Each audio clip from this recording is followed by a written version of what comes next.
K2 honors the veterans who faithfully served our nation. On World News Tonight this Sunday, will Iraq comply with the UN resolution on weapons inspections?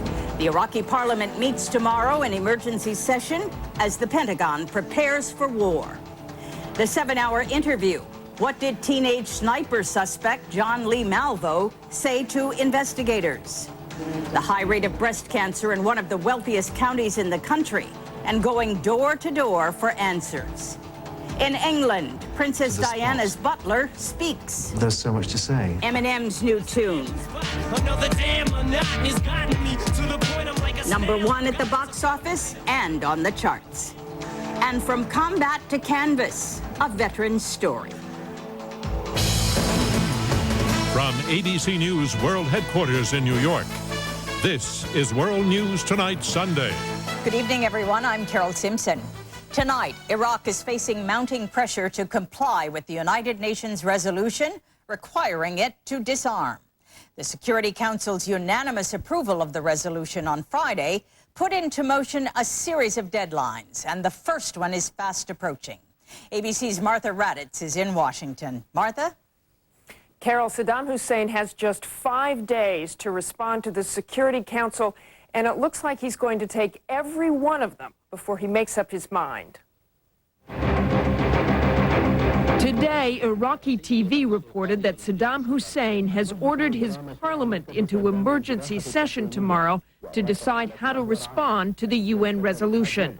It's ludicrous. Saddam Hussein is an absolute dictator and tyrant, and the idea that somehow he expects the Iraqi parliament to debate this, they haven't ever debated anything else. I'm surprised he's even bothering to go through this ploy. The U.S., meanwhile, continues to build up for war and to let Saddam Hussein know it. Today, in what appeared to be a clearly coordinated leak to the New York Times and Washington Post, the Pentagon detailed its battle plans. 200 to 250,000 troops, according to sources, would be part of an invasion force coming from the land, sea, and air. A smaller strike force would lead the assault, backed up by the larger force, which will go into Baghdad if necessary. Obviously, when you have put down the threat of the use of military force, if there is not Iraqi compliance, you would expect that military authorities are developing appropriate contingency plans. The administration also made clear that the Iraqis cannot just ignore the resolution. They don't have the right to accept or reject this resolution. They are to acknowledge that they intend to comply fully and they intend to cooperate. No one is going to have any tolerance for the kind of games of cat and mouse that Saddam has played in the past. There should be zero tolerance for that. But former Chief UN Weapons Inspector Richard Butler said today he expects the Iraqis to try all kinds of games with the inspectors despite the tough resolution. These powers are extreme.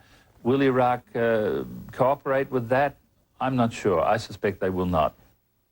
Late today, U.S. aircraft struck 2 surface-to-air missile sites in southern Iraq. The U.S. says it was a defensive move. So, Carol, the cat-and-mouse games are continuing. Martha Raddatz at the Pentagon. Investigators in suburban Virginia say the 17-year-old suspect charged in a series of sniper shootings made incriminating statements during 7 hours of questioning. But there are concerns about how John Lee Malvo's confession was obtained. More from ABC's Lisa Sylvester. Sources tell ABC News in the interview with police Thursday night, John Lee Malvo admitted he pulled the trigger in some of the shootings, including the murder of FBI analyst Linda Franklin outside a Home Depot in Fairfax, Virginia. The Washington Post reported that Malvo confirmed other details that investigators already suspected, that he and John Muhammad carefully scouted out their sites beforehand, moved from one jurisdiction to another to throw off police, and used walkie-talkies to communicate, one acting as the lookout, the other as the shooter. Malvo was questioned by Fairfax, Virginia police for 7 hours before he had an attorney in that state. The following day in court, Malvo was assigned a lawyer to represent him.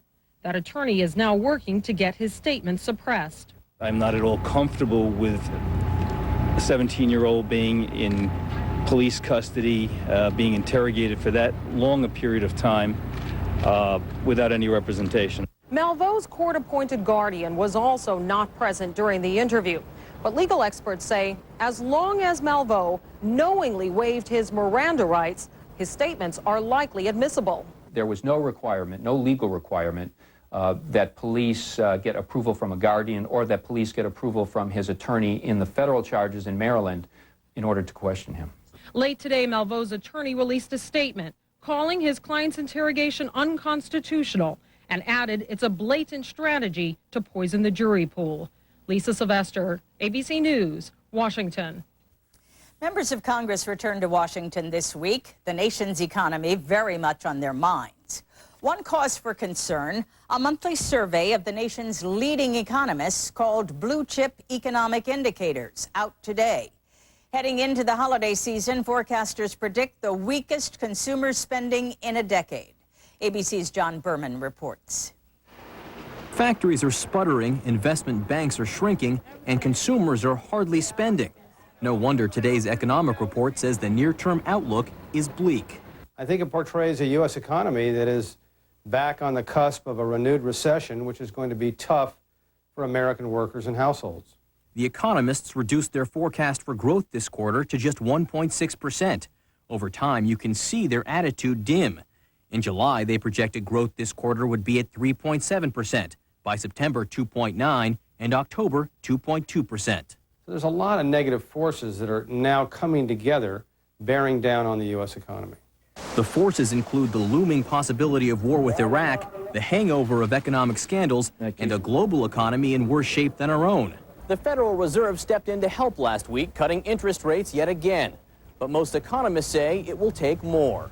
It's going to take a lot of help from the Bush administration and Congress. They're going to have to get together in the next few weeks, early next year, and fashion an economic stimulus package.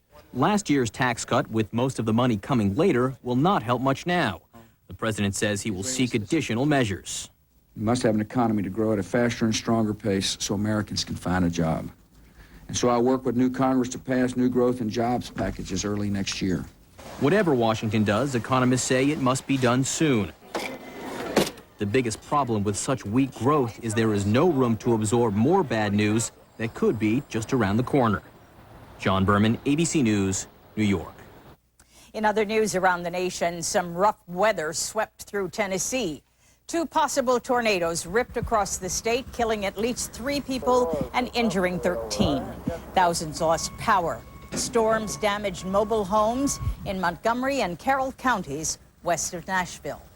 A 4th straight day of snow in the Sierra Nevada is causing major delays for drivers on mountain highways. Lake Tahoe ski resorts are reporting up to 4 feet of snow, a stark contrast to the last 3 years at this time. The Chicago Tribune is reporting that the nation's most influential healthcare monitoring group often fails in its role.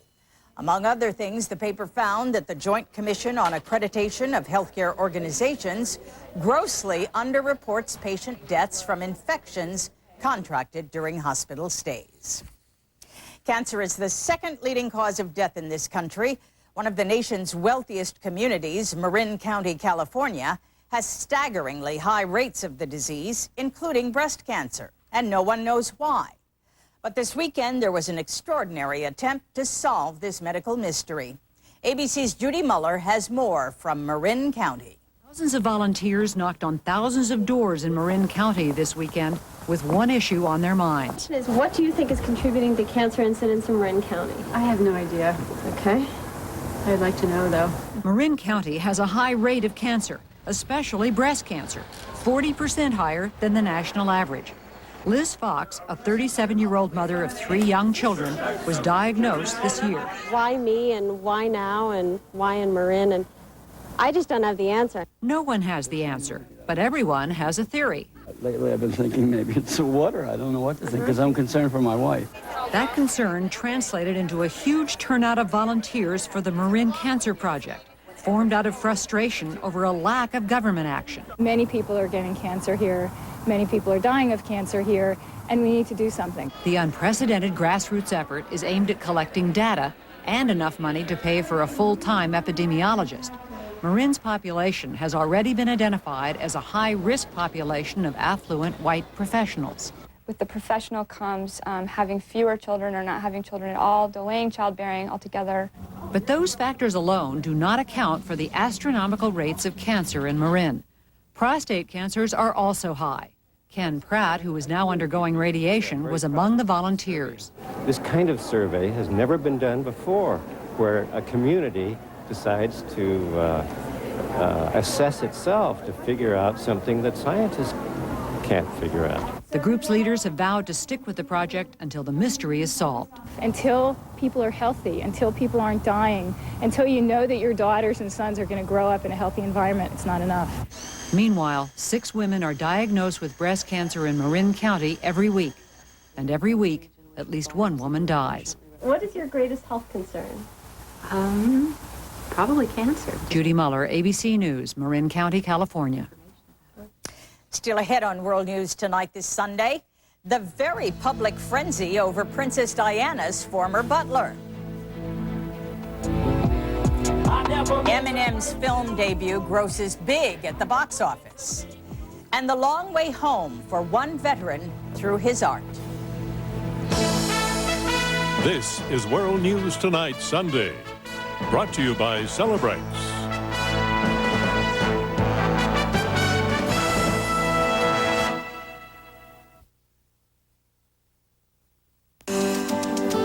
Even with osteoarthritis, these arms still have a way with the ladies. These legs hardly miss a beat. And these hands. These hands haven't lost their touch. Celebrate. There's Celebrex. Just one Celebrex lasts 24 hours and provides strong arthritis pain relief. People with aspirin-sensitive asthma or allergic reactions due to aspirin or other arthritis medicines or certain drugs called sulfonamide should not take Celebrex. In rare cases, serious stomach problems such as bleeding can occur without warning. Tell your doctor if you have kidney or liver problems. Ask your doctor to find out if prescription Celebrex is right for you and call 1-888-CELEBREX. Celebrex for strong 24-hour relief of arthritis pain.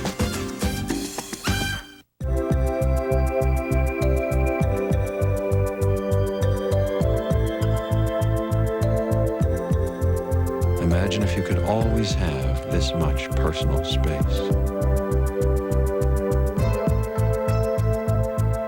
Avalon, the most luxurious sedan we've ever created. 'Cause I can't stop loving you. No, I can't stop loving you. Looks like heartburn. Showtime! Wait, look! They don't just have heartburn. They also have pressure and bloating. That's gas. Oh, no! Sorry, guys. They need more than just heartburn relief. They need me. Hey, Maalox Max. When you have it all, treat it all. You bet. Fast heartburn relief plus strong gas relief. That's Maalox Max. Thanks, Max. Just doing my job. Maalox Max. When you have it all, treat it all. Princess Diana's butler continues to transfix the British. Paul Burrell was acquitted last week of trying to steal some of the princess's personal effects and other royal items. Now, a controversial television interview has the country buzzing again. More from Richard Gisbert in London. Tonight, millions of Britons watched Princess Diana's former butler give his first television interview since the court case against him collapsed and he sold his story. I had to find some income for my family. I'm a proud man. It's hard to accept the fact that you can't pay your mortgage. Paul Burrell has been in the headlines here all week, revealing how Diana's family, the Spencers, treated her badly and disapproved of her choice in men, and how after Diana's death, the Queen warned him to be careful of mysterious powers at work in Britain. It was all in the Mirror, a tabloid paper that paid Burrell about $500,000 for his story. But other tabloids that failed with their bids reacted immediately. They called the butler a royal outcast, a blabbermouth, and they bombarded their readers with personal attacks against Burrell, whose story they had just tried to buy. because he's gone exclusively to the Mirror. So all the other newspapers are now against him. And there's so much backstabbing going on. The tabloids just cashing in on that. There's a demand for it, so they're filling that demand. Paul Burrell's prime targets were the Spencers, key witnesses in the theft case against him. Burrell insists he remains loyal to the Queen, who, he says, came through for him at the trial. The Queen's conscience intervened. She saw an injustice. She put it right. Many feel that the Queen, who was honoring Britain's war dead today, wanted the case dropped to limit damage to the royal family. Still, she's been caught in the crossfire of a tabloid war over the butler's story. Richard Gisbert, ABC News, London. In the overseas briefing, more wildfires broke out in eastern Australia today. This time in suburban Sydney. At least 5 homes and several industrial properties were destroyed. More than 100 fires are now burning across the region. They began months ago, fueled by drought. Nearly 3,000 firefighters are trying to bring them under control. In the Mideast, Israeli troops withdrew from the West Bank city of Jenin a day after killing an Islamic militant. He was accused of orchestrating attacks that killed more than 30 Israelis. His death ended a 2-week manhunt by Israeli soldiers. Still ahead, reaping riches at the box office. Eminem's creative leap pays off. Look at your damn boots. They're starting to grow.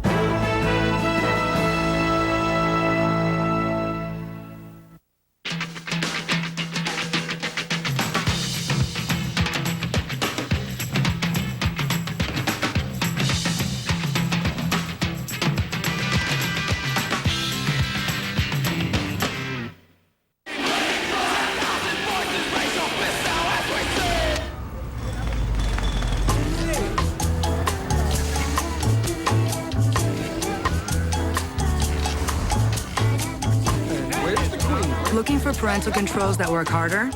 Introducing MSN 8, where advanced Microsoft software helps protect your kids with more flexible controls you set, controls AOL can't match.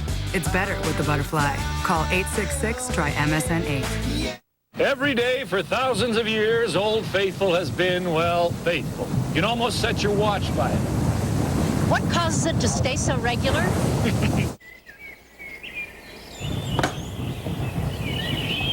Stay regular with Metamucil Daily Fiber Therapy. It works with you, naturally. We just can't say.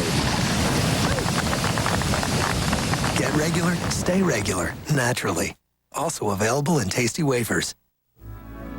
Consider this. New Shell gasoline is specially formulated to help prevent deposits in your engine. And a clean engine performs better. Is it any wonder, then, why so many drivers choose Shell? Hello? It's Dr. Ross. I have your colon polyp test results. Dan? Dan? Yes, doctor. You're fine. Thanks, Doc. Help stay that way. Introducing new Caltrate Colon Health. A clinical trial suggests Caltrate may reduce the risk of recurrent colon polyps, a colon cancer risk factor. We're gonna be okay. Don't wait. Take new Caltrate Colon Health. America's always had heroes. That's just the way we are. You can find them on the Potomac.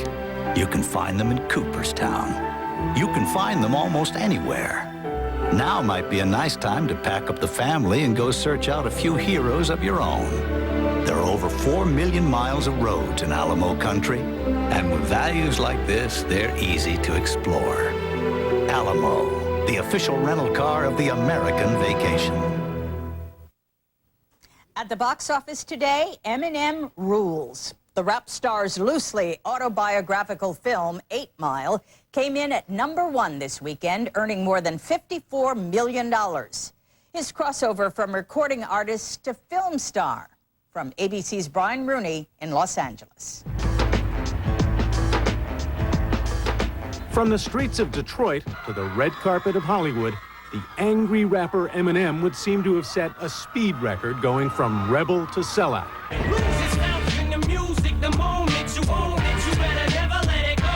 A guy with the #1 movie and CD wouldn't seem to have much to be angry about anymore. But his fans can't wait to see him. From New York, he says what he means, and he means it. He doesn't care what other people think of him. To Los Angeles. Nah, he's not selling out. I mean, Ja Rule's doing the same thing, rapping and acting now. DMX, Jennifer Lopez, they all doing it. 8 Mile is the story of a white street kid with a quick lip, just like Eminem, who makes it in the black world of rap. Dog, take a seat. What's this guy standing in line for? He ain't got money to eat.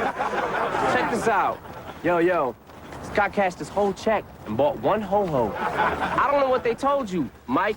You must have them cornrows rolled too tight. Put your hands down, I ain't gonna shoot you. If Hollywood's goal was to cash in on an obscenity-laced black art form using a controversial white character, then the trick was to do it without washing his mouth out with soap. The movie has done what every movie that's made with a big rock star would like to do. They've kept his essence, but toned it down enough to make him palatable to a broader audience. Eminem is looking like the new Elvis, but Hollywood made Elvis a caricature. They didn't want to do that to Eminem. It doesn't take his rage or his edge or any of that away because he's not moving to Hollywood. He's not conforming to anyone else's rules except his own. If Eminem survived growing up on the wrong side of Detroit, he might just live through this too. Brian Mooney, ABC News, Hollywood. When we return, art interrupted by war. Vietnam cost this painter the hand he relied on and also transformed his vision.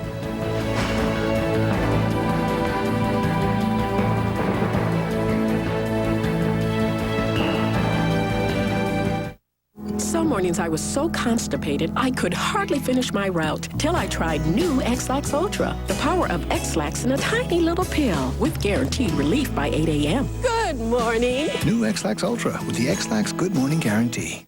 I offer you the car of tomorrow. It has the ride of a luxury sedan, the seating capacity of a minivan. What's a minivan? And capabilities of an SUV. SUV? Oh, did I mention the compartments for your laptop and your cell phone?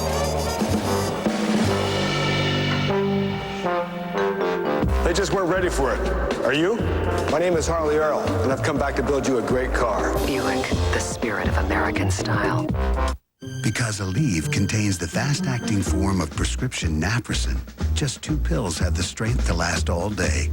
So people in pain may not have to rely on a prescription, when nothing is closer than Aleve. Do you know about the purple pill called Nexium? I know. I know. You should know about it too. Talk to your doctor about whether Nexium is right for you. Find out about the purple pill called Nexium. Little Oliver had a foghorn nose. It shattered plain tissue. With hurricane blows, no person or place was safe from the blast. His quick-thinking mother had to act fast. Try Puff's Extra Strength. They're thicker, of course. Only Puffs has pillows. They'll cushion the force. No longer is Ollie's nose heard out at sea. The moral? A nose in need deserves Puffs indeed. Why worry? Relax. Trust Dulcolax, the overnight laxative more doctors recommend. It's gentle enough for sensitive stomachs, yet strong enough for complete relief. So relax. Trust Dulcolax for overnight relief, guaranteed. Consider this. New Shell gasoline is specially formulated to help prevent deposits in your engine. And a clean engine performs better. Is it any wonder, then, why so many drivers choose Shell?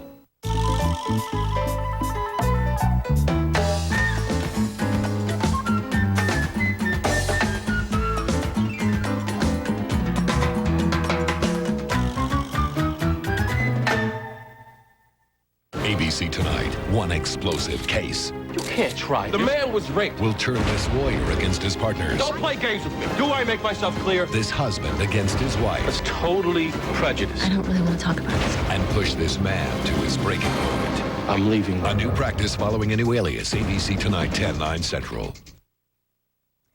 Finally, 20 years ago this weekend, the Vietnam Veterans Memorial was dedicated in Washington, D.C. Veterans groups are marking the anniversary by reading aloud the more than 58,000 names inscribed on the wall. They began Thursday afternoon and expect to finish at midnight tonight. The names, of course, commemorate Americans killed or missing in Vietnam. Many veterans who survived the war returned home forever changed. Artist Jesse Trevino is one. We've been following his career since 1995.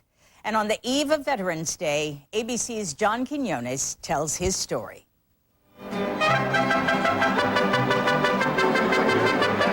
His paintings are in collections around the world. But to become the celebrated artist that he is today, Jesse Trevino had to travel to Vietnam to the brink of death. He was 19 when he landed on a booby trap in the Mekong Delta. I remember that explosion, the impact of it, and it launched me almost like 25 feet. His right hand, his painting hand, was damaged beyond repair. He spent 2 years in the hospital. I thought about suicide many times. Or, what could I do? Because I don't want to live if I can't paint. This is what I did over there. His last painting with his right hand, a Vietnamese mother and child, was never finished. When Trevino finally picked up a brush with his left hand, he had to learn to paint all over again. But he also found a new reason to paint. I never did paintings about our own people, our own community. Until after Vietnam? Until after Vietnam. I started thinking about the paintings that, if I could paint again, what would be the paintings that I would do? And they were paintings about my brothers. That painting's at the Smithsonian. The painting of my mother is at the Museum of Art here. Paintings about my friends, los camaradas. Before Vietnam, Trevino thought he would make his mark in Paris or New York. But as a wounded veteran, he found what he really wanted to paint were the San Antonio barrios where he grew up, a poor kid from Mexico with 11 brothers and sisters. I think it's more important that I stayed here in San Antonio and painted something about a people that needed the images of their community, their families, the way they lived, on canvas. The Mexican bakery, the snow cone man. Pan de dulce, sweet bread. Very Mexican-American. Very Mexican-American.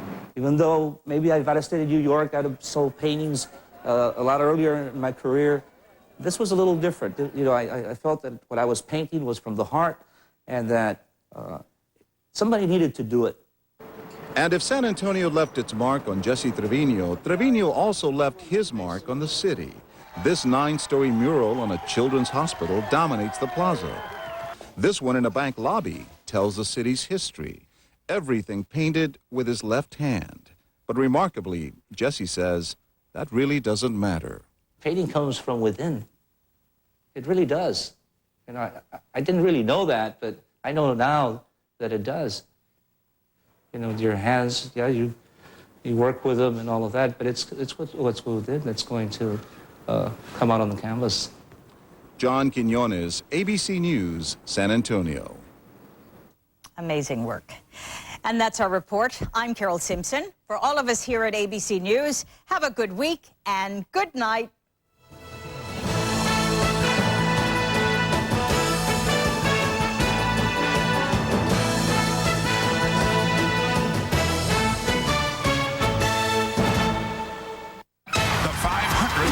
Of Monday Night Football, Raiders, Broncos, an historic broadcast. Michaels and Madden are here for Monday night.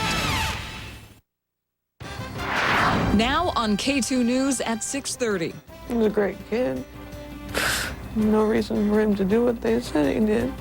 Police believe their son's death may have been part of a suicide pact. So how come the boy's parents think otherwise? Plus, it's a nuisance, it's costly, it's inconvenient, and the worst part of it is it makes you feel kind of insecure about being where you are. this Salem man is just one of hundreds of victims who have recently had a car stolen. Tonight, police close in on a car theft ring made up of teenagers and It's starting to look a lot like winter in the mountains. Live at that 7.